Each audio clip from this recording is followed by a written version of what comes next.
The name Sean "Diddy" Combs once conjured images of music moguldom, of chart-topping hits and a larger-than-life persona. But now that image is being systematically dismantled, piece by painstaking piece, in a federal courtroom. The charges are grave: racketeering conspiracy, sex trafficking, and transportation to engage in prostitution. And at the heart of this high-stakes trial, a chorus of voices is emerging, each with their own harrowing story to tell. This week, the spotlight has intensified on one woman in particular, Dawn Richard, a former member of Danity Kane, the very musical group forged by Combs on the MTV reality show Making the Band. Her testimony isn't just another account. It's being described by legal experts as potentially incredibly impactful, a crucial piece in the prosecution's complex puzzle. Richard took the stand and didn't hold back. She painted a disturbing picture, alleging that she personally witnessed Combs attack Cassie Ventura, his former girlfriend, and one of the key accusers in this case, back in 2009. A brutal assault, she claims, involving physical violence that sent shockwaves through the courtroom and beyond. But her testimony went even further, delving into what allegedly happened in the aftermath of this witnessed attack. Richard recounted a chilling encounter with Combs the very next day, where he allegedly warned her and another woman to remain silent, invoking a sinister threat. "Where he comes from, people go missing if they talk." A statement that paints a picture of intimidation and control, a key element in the prosecution's argument that this wasn't just isolated incidents, but a pattern of coercive behavior. Trial attorney Andrew Lewis, closely following the case, emphasizes the significance of Richard's account, especially when viewed alongside Cassie Ventura's own very compelling and frankly very graphic testimony. He suggests that Richard's corroboration lends crucial weight to Ventura's claims, countering any defense attempts to portray the interactions as consensual.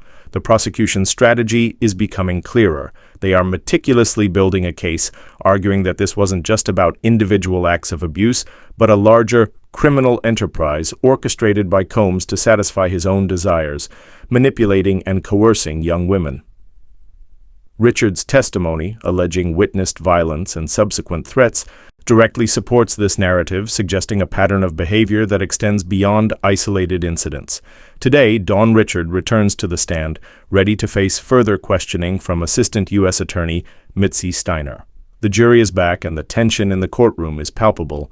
What more will she reveal? What other details will emerge from her first-hand account of the dynamics within Sean Diddy Combs' inner circle?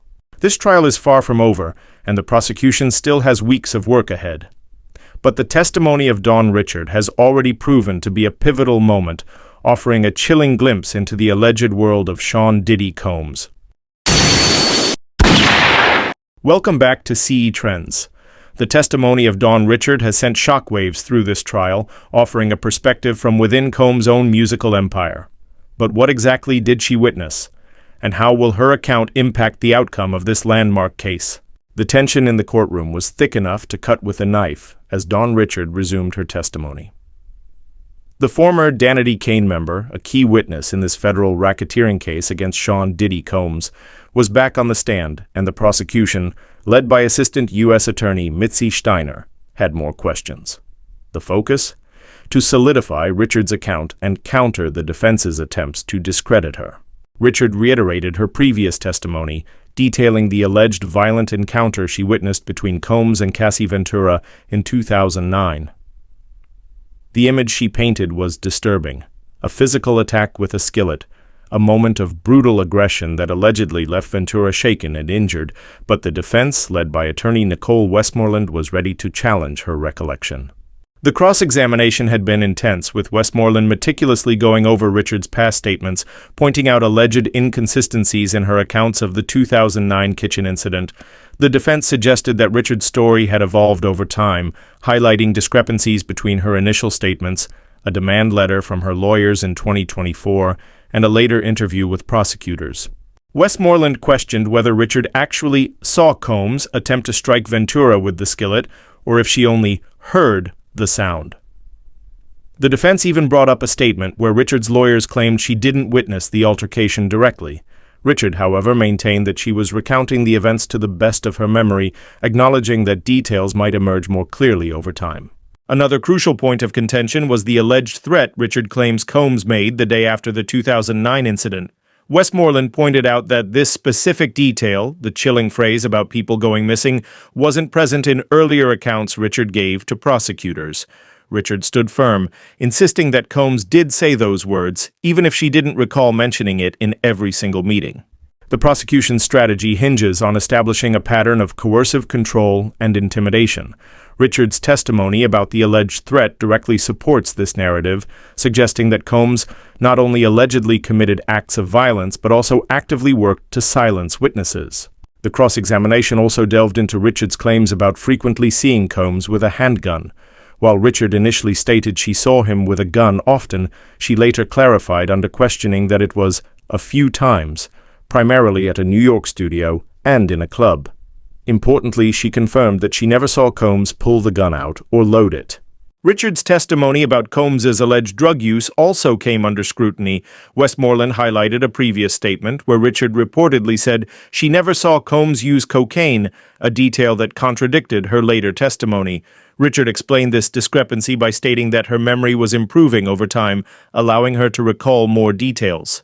In a surprising turn, the defense revealed that Don Richard had reached out to Sean Diddy Combs on multiple occasions after leaving Bad Boy Records in 2011, even as recently as 2020, expressing interest in working together again. This revelation raises questions about her motivations for testifying against him now, a point the defense undoubtedly aimed to exploit. Westmoreland directly questioned Richard about whether she felt Combs had ruined her career, not once but twice, by dismantling Danity Kane and Diddy. Dirty money. Richard confirmed this feeling, acknowledging the setback to her own musical success. The defense also brought up Richard's pending civil lawsuit against Combs, suggesting that her testimony in the criminal trial might be motivated by a desire for financial gain. Richard denied this, stating that she simply wants to be compensated for the work she put forth during her time with Combs. Following the intense cross-examination, the prosecution had the opportunity for a redirect examination. Assistant U.S. Attorney Mitzi Steiner aimed to clarify any ambiguities and reinforce Richard's credibility. Richard reiterated that in every meeting with prosecutors, even those years ago, she consistently stated that Combs had threatened her and had been violent towards Ventura. Richard explained the decade-long gap by stating that the environment while working for Combs was volatile and hard to work in, leading her to try and erase those things from her memory. She emphasized that her recall was improving with time, and she was doing her best to recount the events accurately. Don Richard's testimony has been a roller coaster, filled with allegations of violence, intimidation, and inconsistencies that the defense has seized upon. Whether her account will ultimately sway the jury remains to be seen.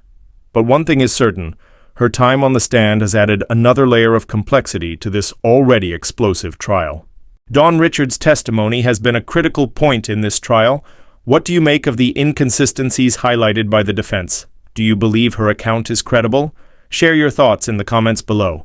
For more in-depth analysis of celebrity news and the legal battles unfolding behind the headlines, make sure you subscribe to CE Trends and hit that notification bell. We're here to bring you the stories that matter. If you found this breakdown insightful, you might also be interested in our analysis of Revealed, the intimate text between Diddy and Cassie, or Inside Cassie's Testimony, unpacking the Diddy trial's key moments. You can find those linked on the screen. Thanks for watching CE Trends. We'll continue to follow this trial closely, bringing you the latest updates and analysis. We'll see you in the next video.